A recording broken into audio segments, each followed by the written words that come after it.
Let's just have a little fun with this for a second, because you mentioned earlier to State of the Union. Others are going to say, well, technically it's a joint session of Congress. Can we explain very quickly why the first time the president addresses a joint session of Congress, it's not technically called a State of the Union, but afterwards it is? Okay, so I believe tomorrow's address is a State of the Union. You're right, but I think the sort of tradition is wrong. The origin of the State of the Union comes from the text of the Constitution. Article 2, Section 3 provides, quote, "He, the president, shall from time to time give to the Congress information of the State of the Union and recommend to their consideration such measures as he shall judge necessary and expedient." And so that's the origin of it, that the Constitution says he shall give to Congress information on the State of the Union. Now, traditionally, the first address the president gives when he's newly elected is not called a State of the Union address. It's rather just called an address to a joint session of Congress.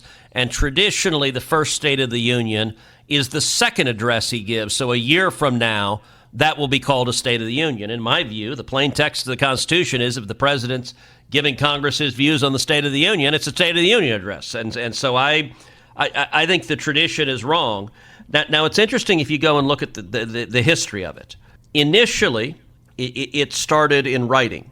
So George Washington sent written messages to Congress instead of delivering them in person. So did John Adams, so did Thomas Jefferson. So it started out that the State of the Union was delivered in writing.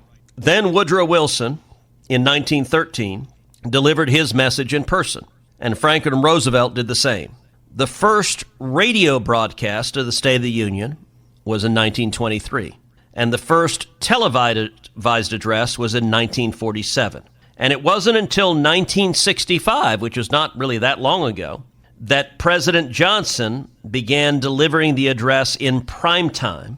And then in 1966, the opposition party began offering a televised response to the president's speech. So today we think of it as a national speech that's covered on TV on every one of the stations.